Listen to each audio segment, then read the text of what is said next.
Hi, and welcome back to the show.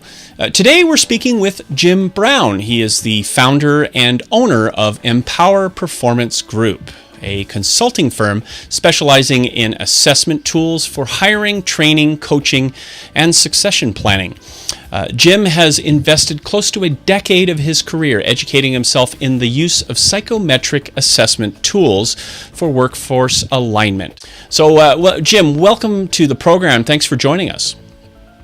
Thanks for having me here. So today we're going to focus on attracting the right type of employee for somebody's position in a business, and preventing them from using the business as a stepping stone to further their career.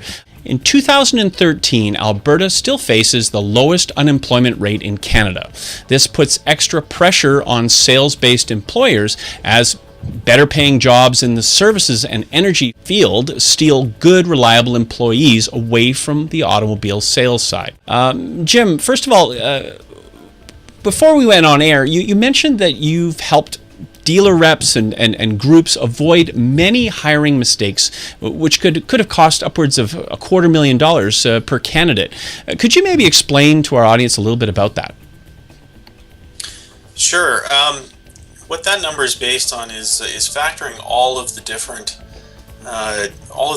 tangible and intangible costs that go into a hiring mistake or a bad hire that happens. You know, when we think about, okay, we made a hiring mistake, a lot of times we just think about, well, you know, now I've got to hire another recruiter to find me another person. I've got to put another ad in online or wherever you like to, you know, to advertise for your positions.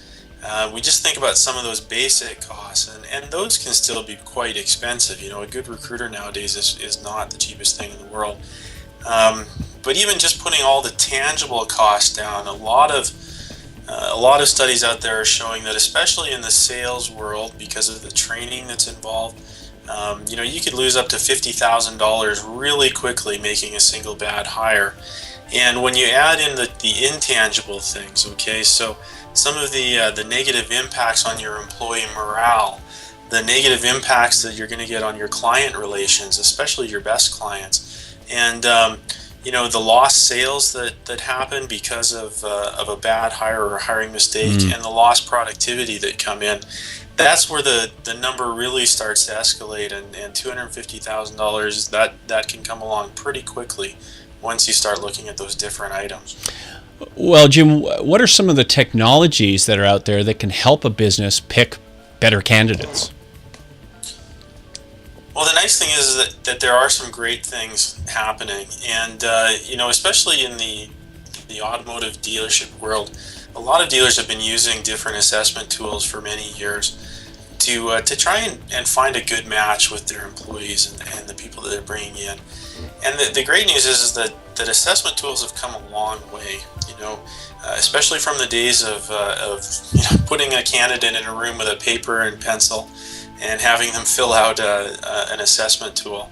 And I can tell you, I was there in that room filling out one with a paper and pencil way back when. I think all of us were at one time or another. Exactly. They've come a really long way, and you know, some of the assessments have changed. Some are still those 40-year-old assessments that we were still filling out with papers and pencils.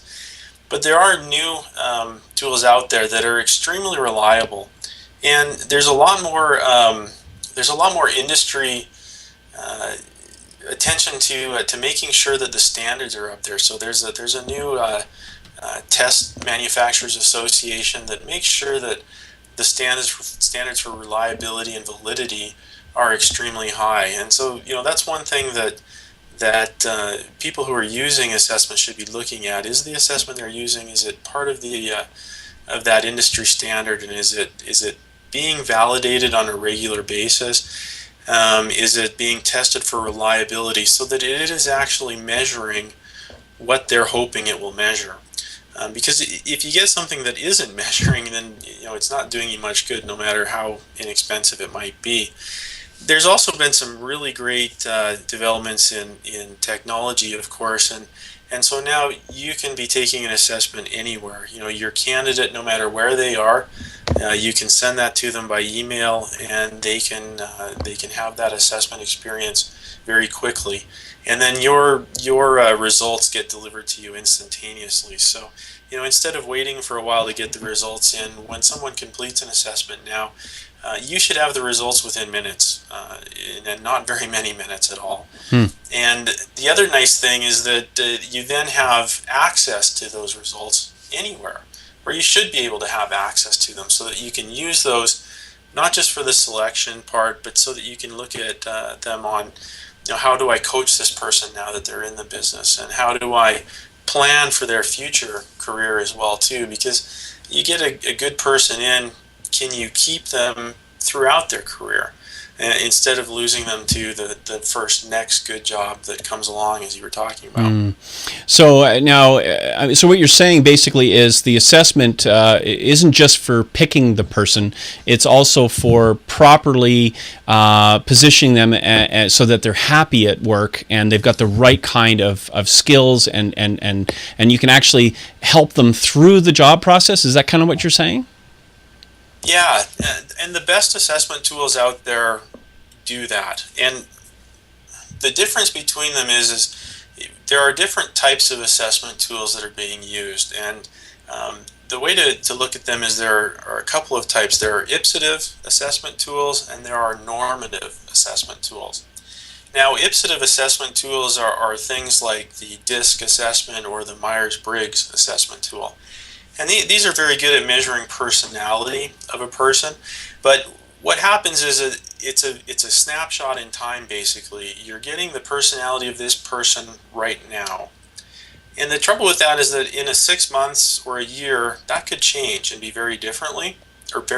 Excuse me.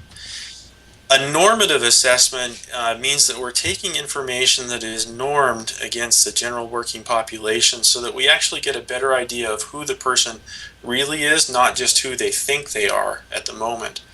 And that's important in the hiring process because, number one, you want to make sure that who that person is who they stay, a year or 2 years down the road, that you still have the same person, they don't turn into someone else. And then you can use that to be able to, again, succession plan, and to be able to see, well, they were a fit for this job, where else can they grow into? Are they management material? Are they going to be really good at this part of my business as well too? So it really helps you have consistent information and data that you can use not only for the selection, which is important, but then coaching, training them to the best of their abilities, and grooming them for future opportunities as well. Okay, well, Jim, here's the bottom line, and this is a lot of our audience is going to probably be questioning this. Is like, why would somebody who relies on intuition, eye contact, and a good firm handshake, why would they rely on something like this kind of assessment tool to make that hiring decision? I mean, we know about all the tricks and all the cool stuff that it can do, but what's the nitty gritty behind that? Well, that's an important one, and entrepreneurs, that's the great thing about them, is that they're able to use their intuition to read situations and to make great decisions in their businesses, and they've relied on that for years to be very, very successful. The problem is that going with your gut on that, and when it comes to hiring, is not a good thing. It can be extremely, extremely bad. There was a great article written by Jack Welch, who was the former CEO of General Electric, and he really talked in it about the need to take emotion and your gut feelings, your intuition, out of the hiring process, and to really do as much due diligence as you can on the person, to rely more on objective information, because people in an interview are not the person that you're hiring. They just aren't. They are going to be who they think you need them to be to get the job. And that's generally pretty accepted that happens. There was a great study or survey done by the Society for Human Resource Management, and they found out that out of a great number of hiring managers across North America, almost 67% of them made their hiring decisions in the first 5 minutes of an interview. Wow. Now, yeah, that seems a little crazy, doesn't it? But the bad thing was is that they found out as they followed these people in their careers after they were hired that very, very few of them actually worked out over a 12-month period. In fact, it was, again, less than 15% of those people were successful in the job that they were hired for. So, you know, that's the thing with a lot of great entrepreneurs. They use that intuition, but that gut feeling when it comes to hiring, it can be a problem. So you've got to slow that process down, get more data, get more objective information, hire slow, fire fast, if you will. So basically, yeah. So what you're kind of saying is use that tool to complement your gut feeling as well. I mean, you're not going to stop having that gut feeling. So obviously, You're not. yeah. So obviously, You're it not. kind of almost is a check and balance. So what you're alluding to is that these kinds of tools aren't necessarily just for the new hires. Then I mean, when can you implement this? So you can implement this to an existing team of employees. Absolutely, and sometimes it's really a great thing to be able to do, because not only do you make sure that you're finding the best internal candidates, but say that you've got a candidate who's been in your company for a while and they're just not performing very well. A lot of times that's because they're in a position that is just not very well suited to them. They're not being able to use their own talents and strengths, and if you can find out what those talents and strengths are and see if there is another position in your organization, your dealership, and put them there, well, you've saved the cost of having to turn someone over. You've put them in a position where they can now be a lot more productive. You've saved yourself a whole bunch of money, and you've saved the person who's working there for you. Nobody likes to have to fire somebody. So if there is another opportunity or another position where they're a lot better suited for, it's a great thing to be able to find that for them and put them there, and everybody's a lot happier. So where and how does all this happen? I mean, without going into a lot of detail, just give us a high level on what's involved in that whole the assessment process. The assessment process can be extremely simple, and when you're looking at the different assessment products too, you really want to find one that makes it simple. It's not very easy, or it's not difficult to run the administration. You want to find one that has an online administrative portal that allows you to be able to control the process and control the information and the data as you collect it. You want it to be a simple fact of what's the person's name and their email address, and away it goes. Okay. And yeah, and that really is, again, you talked about the technology and new ways of doing it. That's really what it comes down to. You can send out one or multiple assessment tools to a person really in a matter of seconds. And some of the better tools as well will have an avatar that walks the person through it so that they don't make any mistakes or feel very intimidated by the process. And it allows for that person to go through the process, feel good about it, and you get the information you need to make a better decision. Well, this all sounds like great stuff, and it's like the merging of technology with psychology, and understanding what people are about deeper down than just that sort of initial pitch.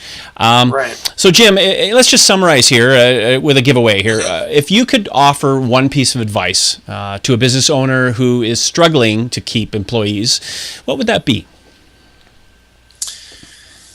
Well, I think one of the reasons why a lot of times people struggle is that we and especially it seems to be conventional wisdom among entrepreneurs, is that we hire generalists who can adapt to any situation that we might want to throw at them. So, we're trying to hire people that are going to be, they're going to be able to do lots of different things really well. And you know what? It's just, the truth is that very few people are like that. Very, very few people are truly good at a lot of different things. Most people have specific talents. They have specific abilities. They have specific interests when it comes to doing different things. And so we really need to look a lot more closely at that and try to find out what are those abilities, talents, strengths, and interests that our prospective employee or candidate has, and make sure that we're matching those abilities and strengths and interests to the position that we're hiring for.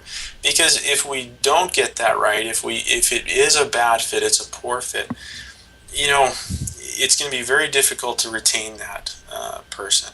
And it's going to be very difficult to get them going out and saying good things about us and our company to other people that might be interested in working for us. So it begins to be a snowball effect of making that a problem. So, hire specialists. Basically, accept the fact that there are certain people who just fit your position a lot better. You're not going to be able to find someone who is just a generic, great at everything kind of guy, and try to pay attention a little bit more. I like to look at it as if you're the coach of a football team, and you're not going to find a lot of great quarterbacks among people who are just naturally suited for offensive linemen. Okay, and your team's not going to do very well if you've got a great offensive lineman playing quarterback. Likewise, if you've got a person who's a great quarterback and you're trying to turn them into the world's greatest offensive lineman, it's not going to work out either. So hire the specialist, not the generalist, and pay attention to fit a lot more. Great advice and great analogy. Actually, not everybody's just a general football player, so that's fantastic. Well, Jim, thanks again for joining us on the show. It's always great to have you. To pick your brain on different ideas. So hopefully we'll get you on the show again real soon. Hope you're available to come back and see us again.